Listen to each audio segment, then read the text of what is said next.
me something, Uncle Money? Doctor is in.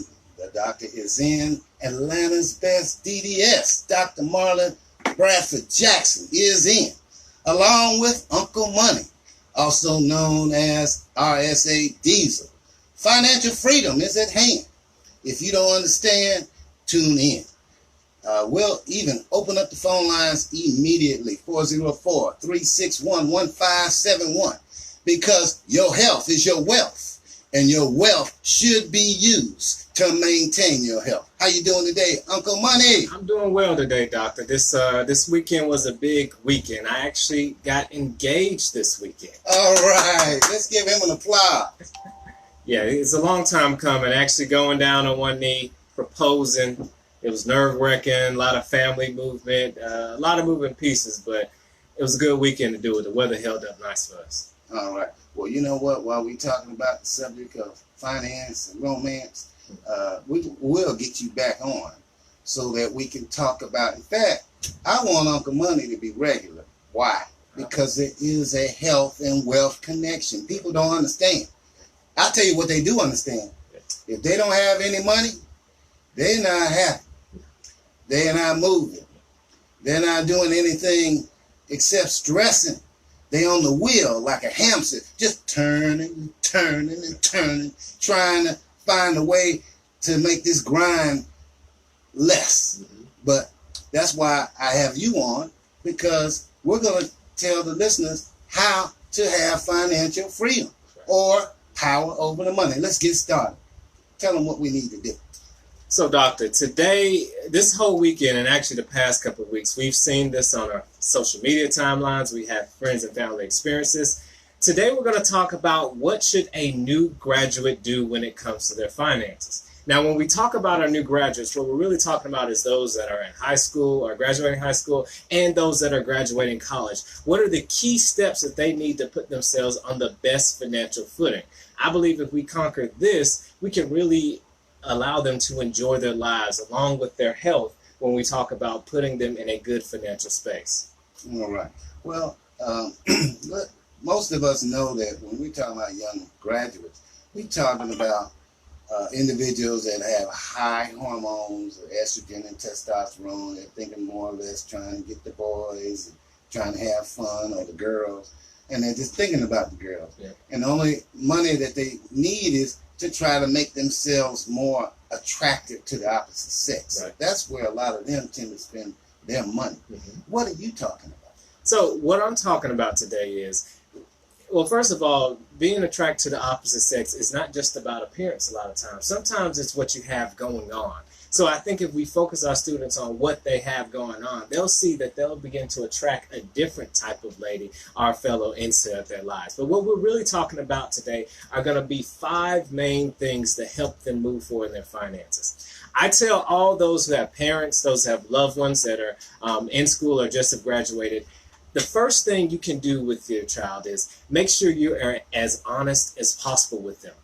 In detail, explain to them your financial story. You won't figure out that an individual's financial experiences is kind of consistent across the board. So if you tell them your struggles, your pain, your successes, you actually allow them to succeed with money. All right.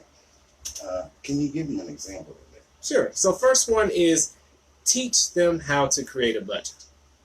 Let's start off with that. Yes. What is a budget? So a budget is really listing out your income and expenses before the month actually begins. And the key, and I think the main thing that a lot of people miss with a budget is that it's really something that you need to track and monitor throughout the month. And also at the end of the month, make sure if you say, this is what I expected to happen, and this is what actually happened. And that reconciliation, that actual difference is the magic in budgeting, to say, how can I change my behavior to meet my goals? It's just like any other goal setting. All right. Well, if you meet your budget, or you make a budget, and this is something that I think we probably need to move a little slower for our youth to understand why they need to have a budget, because first of all, you know, they're living at home, their insurance is paid for by parents, their food and so forth. How can they have a budget? So first, we have to break the stigma of a budget. So a lot of people think a budget is like, hey, I'm going to restrict you from spending money. But you can actually spin that and say, hey, this is a green light to say, I'm trying to just make sure you're doing the best with your money and that you're actually being accountable with your money. So the first thing you start off with the budget is your income. How much money is coming in? And if you're the youth, you have a lot of different options. It could be a part-time job, it could be allowance from a parent, or it could actually be a full-time job if you begin going into the workforce order early. So first, understanding how much you make on a yearly basis. A lot of people can tell you, hey, this is how much I make per hour, but what does that equate to on a monthly basis or a full year basis? Because that can actually make you think of a different way to earn income, or even say, is this the best way for me to earn income or live the lifestyle that I actually want to live? All right. Well, we're on the subject of youth entering into the workforce. I know we hear a lot of stories about Social Security, the gloom and doom of Social Security, when the reality is the workforce is not, it's coming to a point where it's getting harder to sustain people who are already into the Social Security system, and we need to get more people into the system, more youth. Dr. Jackson urges you to get a job and get those taxes taken out. Get those taxes taken out, because you need to have I think it's 10 quarters, straight quarters of them taking FICA and Social Security out so that you may qualify for Social Security when you get older. There's a lot of folks that are in the trap where they had spotty employment. They might have gone a year, year and a half unemployed at a time. They may have gotten the unemployment benefits. However, they weren't getting any taxes taken out of from any income. So when they got to their 30s and 40s, or they got to their 50s, and they're thinking about Social Security, and then they go and check their Social Security report, and what they find is that they don't qualify yet because they need consecutive quarters. Right. So you must get 10 quarters of consecutive employment with. I think it's 40 quarters. 40. Which equals 10 years, which I think you're right. Okay, yeah, that's what I mean. Thank you. So that you may qualify for Social Security. What this does, it helps you qualify for Social Security, and it helps you pay into the system for one day when you need Social Security. The money should be there. But it's so important for us to get jobs that take out taxes. So a lot of times people say, oh, well, I don't get taxes taken out, I have more money. That's true. That's very true. However, down the line, that may hurt you. So keep that in mind. Go ahead. Yeah, I think that's big, because what you're really touching on is truly retirement plan. I have a lot of people that I work with who are forced to work an extra year or two just because they didn't think about, hey, am I paying into the Social Security system? In different occupations, you can actually opt out of paying into that system. Things like self-employment are also, working in the education system. Sometimes they have their own type of pension funds. So it really goes down to knowing what you're getting yourself into and anticipating what's going to happen in the future. If you want to retire in 40 years, the question you should ask yourself is, where are my income sources? Because the income sources that our parents have, or other individuals have, we might not qualify just because of the behavior that we have exhibited. So, Doctor, you're spot on with that. Just if you're thinking about retirement, think about where the money's coming from and understand the rules. The rules are in fine print, and nobody wants to read the fine print. But when we're talking about the next 30 years of your life, you might want to take a time to sit down with some thick glasses and really read what is your options, and ask the right people and contact the right people, which is important. Just can't do much. I know you were going to touch on, for these new graduates, begin thinking about retirement that day before you take your first job. In other words, forecast the future. Have enough will. Right. You know what will is? All will is expression of future tense. I will retire by this age. I will have so much money allotted for my retirement by this age. That's will. And I always try to tell people, always exercise your will, because if you're not exercising your will, then you're exercising your want. You won't. So one of those two you're always going to be on. You either won't do nothing, either the grades, like you was in school. Some of you graduated And I'm so happy for all those new graduates. But some of you just barely got by the skin of your teeth. Doctor, I think we have a question coming in via Facebook. One says, so how does entrepreneur, I believe it's asking, so how does entrepreneurs pay into the Social Security system? That is excellent question, and it's very difficult. Let me tell you why. Having been in small business for a number of years, well, I'm not ashamed to say, for over 30 years, there were times when the cash flow just wasn't enough for me to get a regular paycheck. Yep. And just enough to get, to pay some of my personal expenses, because most of the time in a small business, whatever monies you have has to be reinvested so the business can grow and so that you can get a handle on your budget so that you can create the gap. So a lot of times when you're in small business, you don't get to contribute to paying taxes, which can cause a problem. In fact, a lot of small businesses are suffering on the Social Security level personally right now because they did not forecast, or they didn't put enough discipline into, or a business plan that would say, okay, I need to pay taxes.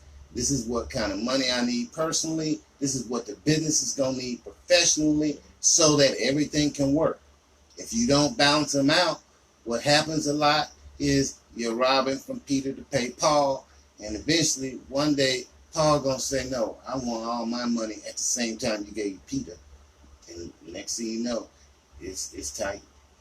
Yeah, so Social Security is a funny thing. Actually, your employer pays half of it if you work for a typical W-2 employee, and then you see a portion of it that sees on your paycheck. Okay. When you're self-employed, you have to front that entire bill yourself. So it's actually a big tax for a lot of entrepreneurs. What I would recommend is sit down with your CPA. And a lot of people don't talk to their CPA until about November, December timeframe. I recommend today, in the summertime, sit down with your CPA and say, hey, how much am I contributing to Social Security? And more importantly, how much of a payout can I expect because of that? Last but not least, as an entrepreneur, there are so many different retirement accounts that are to your disposal. I really recommend that you look into those different type of accounts, because that's a way you can pile a whole bunch of money away so you won't be dependent purely on Social Security. So if you're worried about Social Security as an entrepreneur, please talk to your CPA, but also look at the many different retirement plans. If you have any questions for me, please go to www.rsadeasadvisor.com, or you can message me via Facebook. All right. One thing I want to add to that on persons who have their own business and the difficulty of trying to budget and trying to pay yourself and the taxes so that you can qualify for Social Security at a future date, and also reinforcing what Uncle Money was talking about in terms of talking with your accountant. Don't just talk to your accountant 2 months or a month before April the 15th or March the 15th to file your tax return. From January to June should show a trend. You can average out and say, okay, I made this much money over 6 months, total it up, divided by 6. That is your average income. So to extrapolate to the end of the year, you simply use the average. If you're trying to increase your average, you have to do different things, but at least you know you may want to make some capital investments. A lot of times, a lot of capital investments are put off toward the end of the year so that we can get the 100% write-off for it. So some things you might want to buy, you might want to wait to see how, first of all, how your cash flow is. Secondly, where do you stand? You might need those deductions. And a capital investment will not only help your business, but it help your bottom line, and it help lessen your corporate taxes if you are incorporated. But there's a lot of ways of trying to hack the system, by the way. That's right. That's right. Tell the listeners, some of the listeners may not know about hacking the system. Tell them about that. So in 2018, February 2018, I wrote a book. It probably took me around 3 years to write. And really what it was a tell-all book to help people succeed with money. A lot of people are kind of being constrained with money. They have a lot of questions. So what are the mental models they need to have to actually succeed with money? So the book Hacking the System by Creating Your Own System is on Amazon right now. I highly recommend you purchase that book if you have any questions or angst when it comes to money and moving money. And it has a big deal to do with the morality of money. What should I as an individual, based on my moral principles, not the moral principles in the book, but the moral principles that you come up with by reading the book, how should I spend that money to better myself, the people I love, and my community? Because money is just not to be spent. It's supposed to make others happy with their money. Absolutely. I'm glad you said that, because I'm going to have to quote the late, great Roosevelt T. Jackson Sr., me Poppy, me Daddy, my father. He used to always say, don't be greedy, satisfied and eating. In other words, once you get yours, help somebody else get theirs. Don't kick them in the tail. Help them get up.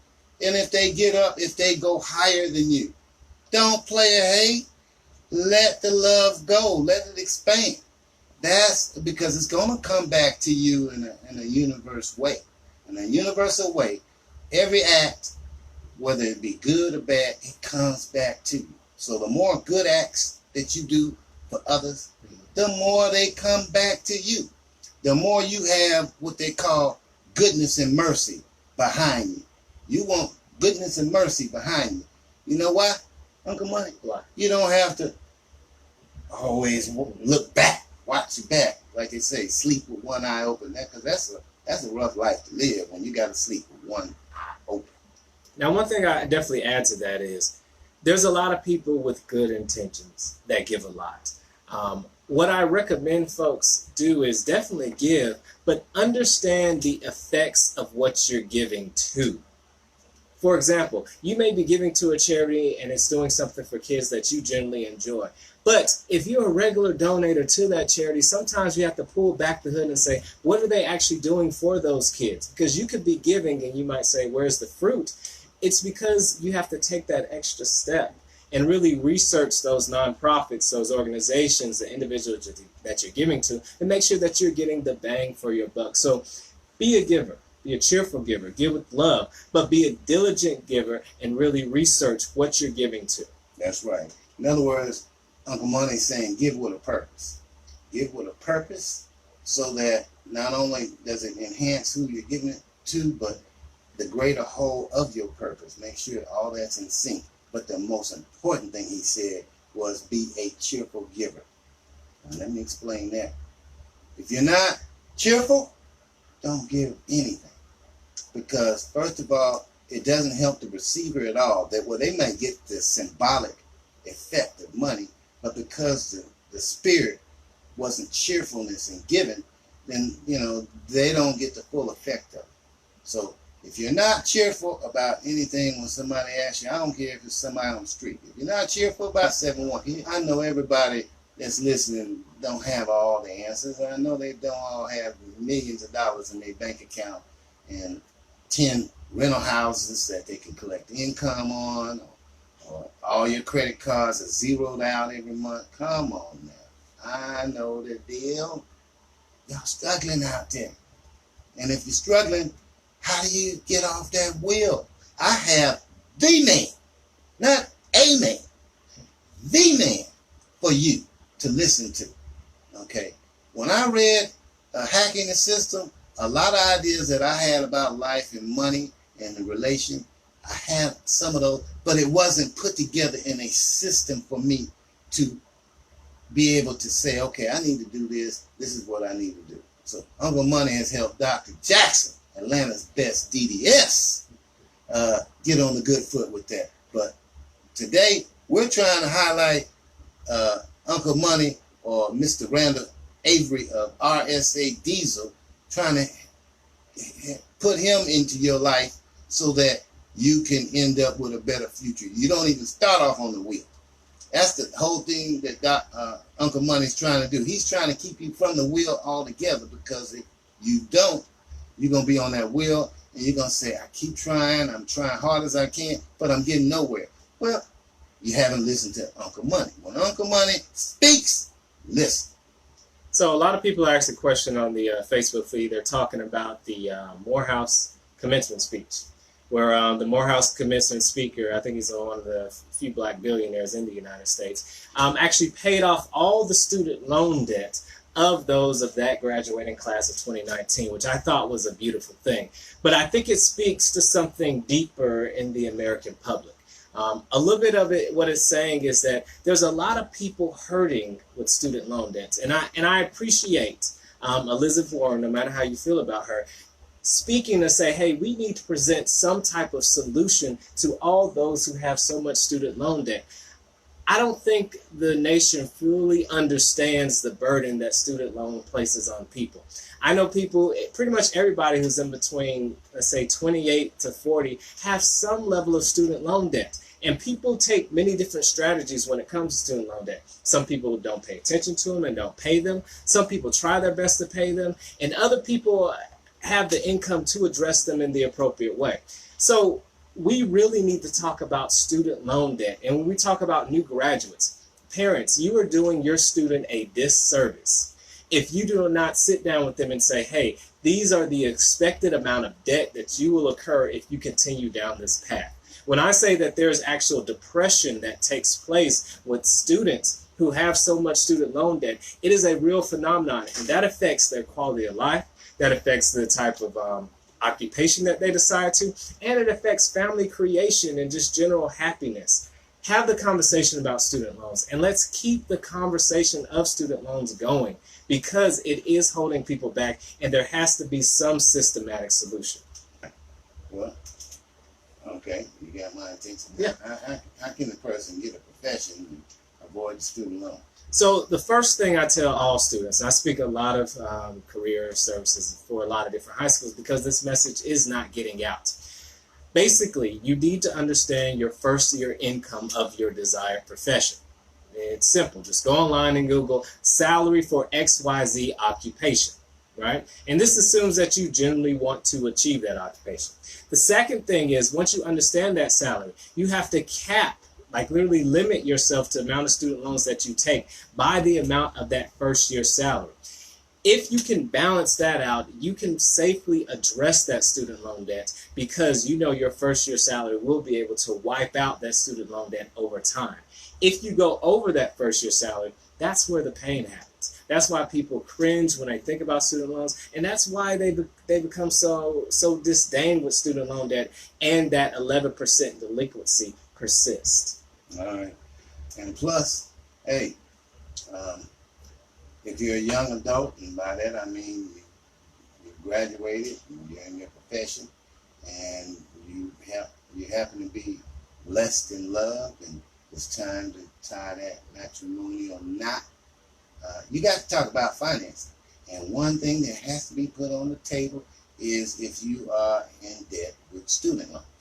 Because if you marry somebody else, they have to, by right, they assume your loan becomes their loan. All right, so, it has to be determined if your student loan, if it's gargantuan in nature, can you afford to get married? Because, if you marry somebody, y'all going to have a place to stay. You have to have finances for the house. You got to have furnishings.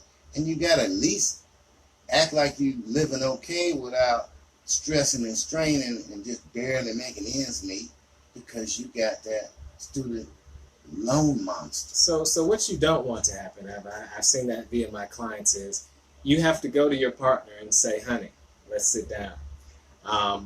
My wages got garnished today. And your partner didn't even know you had a student loan to begin with.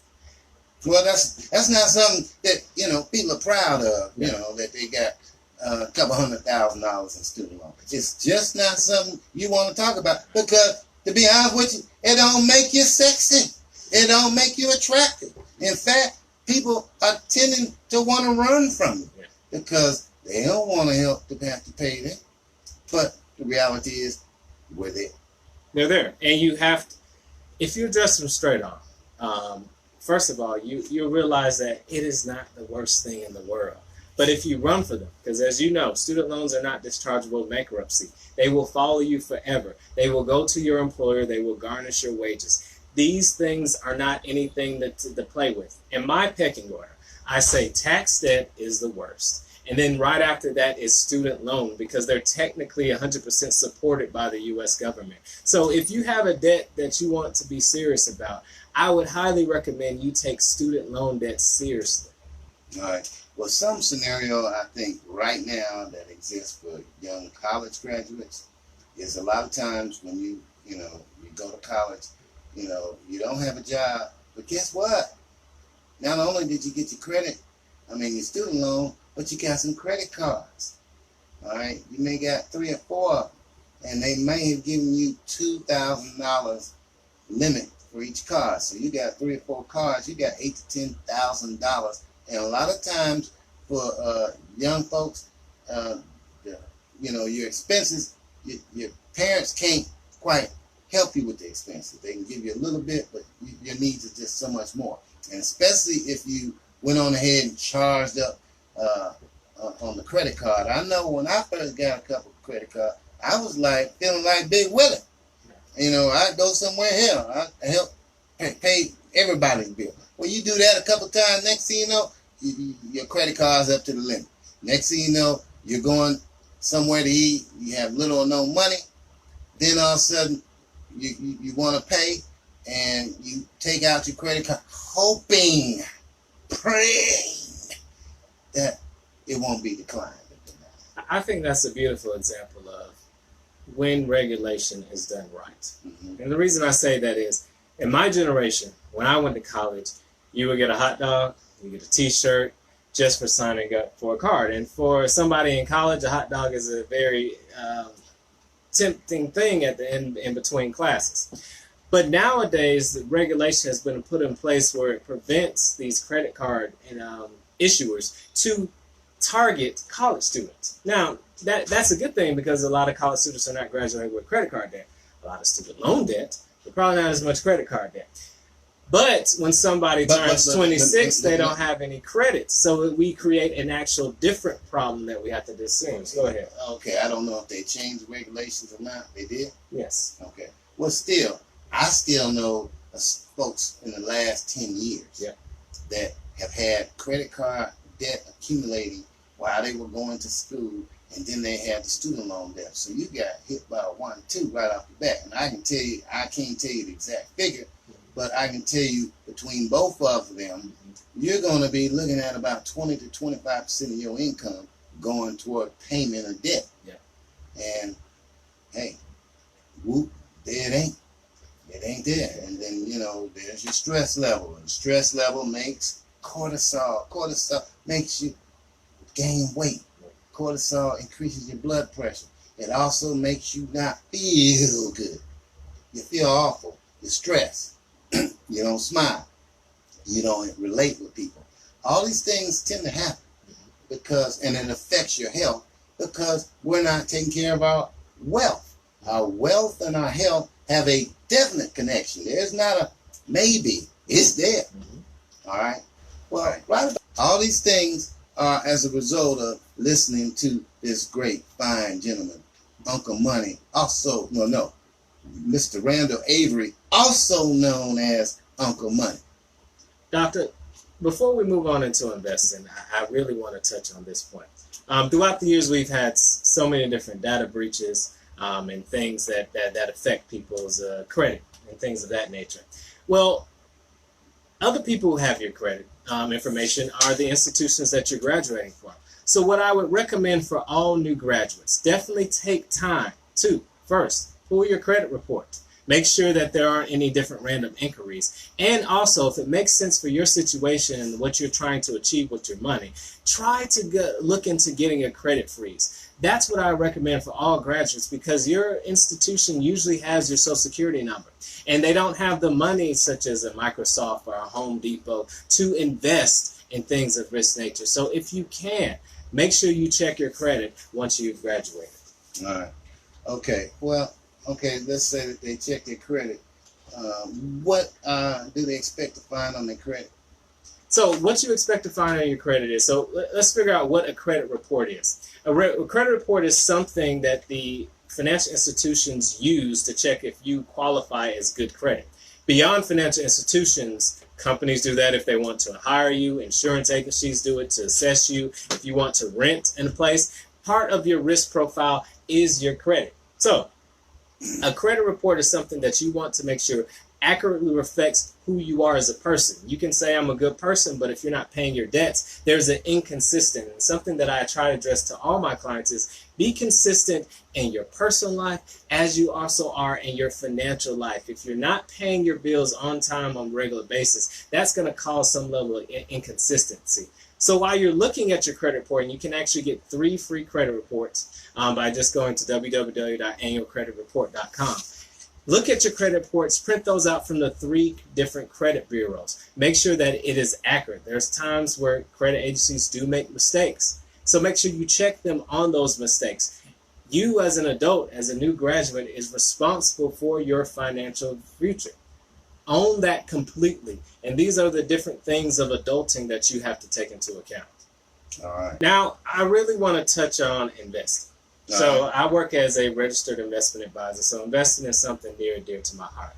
But we're not going to talk purely on stocks and bonds. What we're going to talk about is the theme of today. What do you need to tell a new graduate about how to properly invest? And the first thing that they need to invest in is themselves. And when I say about invest in themselves, it's really creating an emergency fund.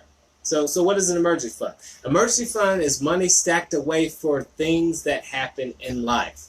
Your car breaks down. Something happens on top of a roof. You need to move at all of a sudden notice. You just need to get out of a sticky situation. That is what an emergency fund is for, and it's really a powerful thing. So the first thing any new retiree needs to think about investing in is themselves. That's putting away that $1,000 to $3,000 in a bank account just for things to happen. When you have that money, you think differently about life, and that's important. All right. Well, while we're talking about how to invest, the phone lines are still open. 404-361-1571. Uncle Money is in the house with Dr. Marlon B. Jackson, Atlanta's best DDS. We're talking about the money, honey.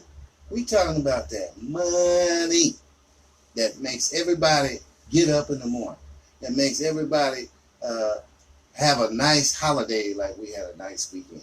Okay? If you had some money or you even had a little money, you was able to enjoy yourself. If you had gobs of money or a lavish amount, the sky was the limit.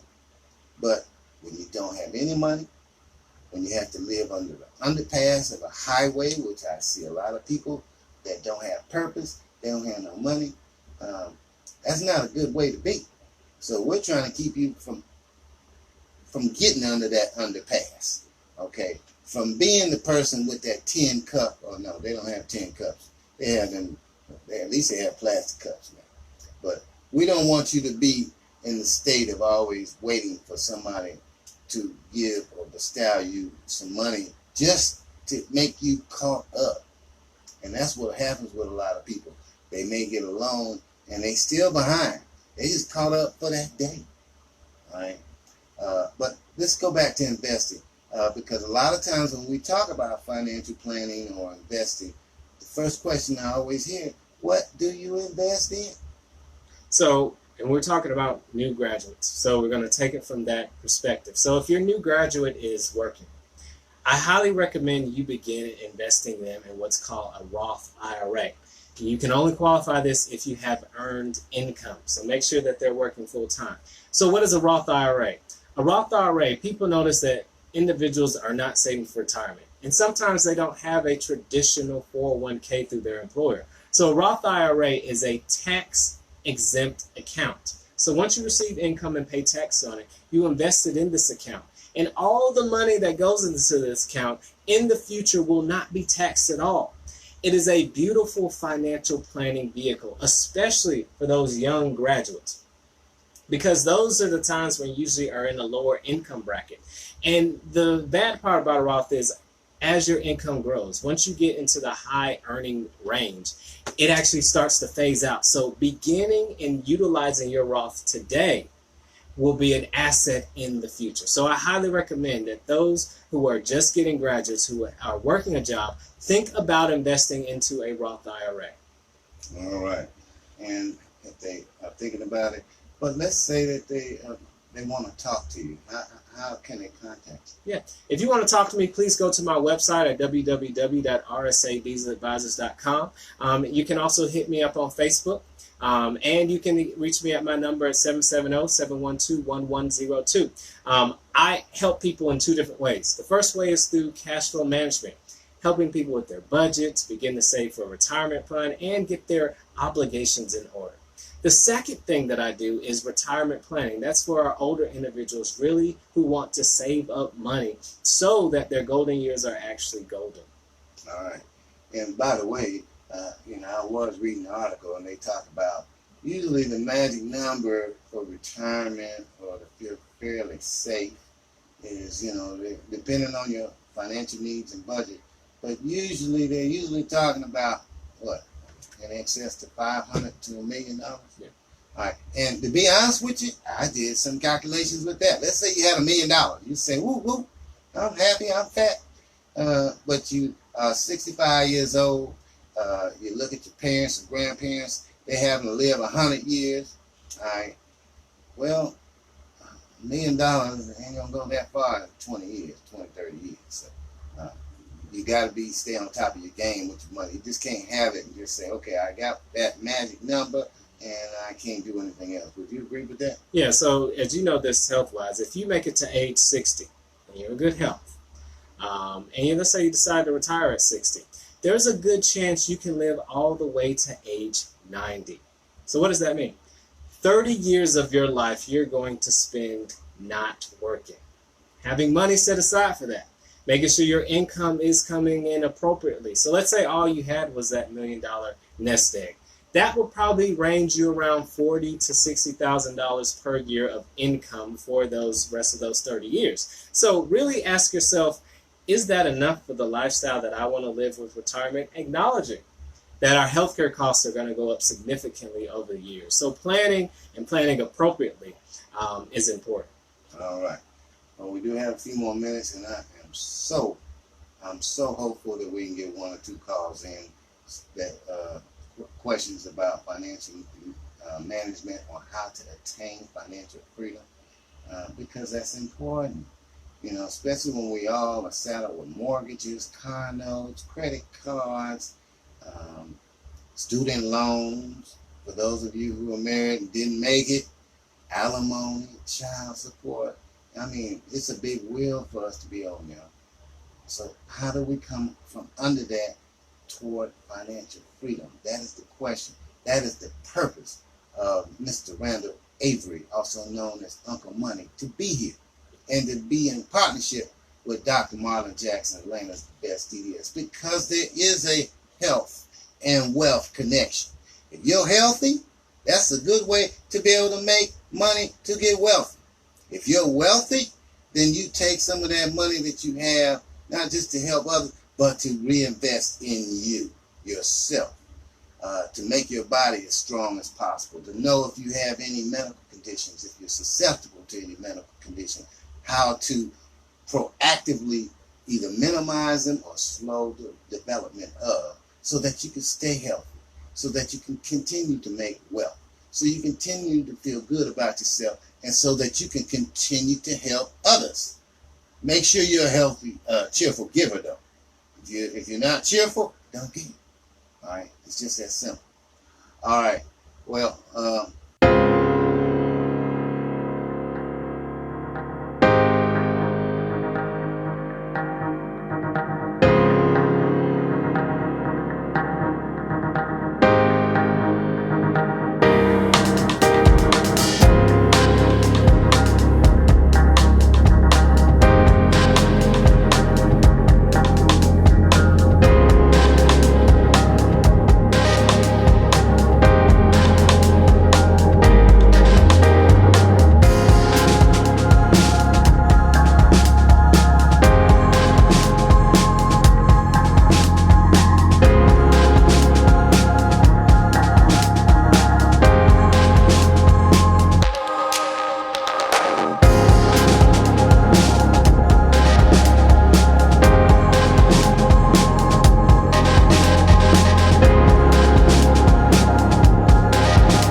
Where the cash at, Uncle Money?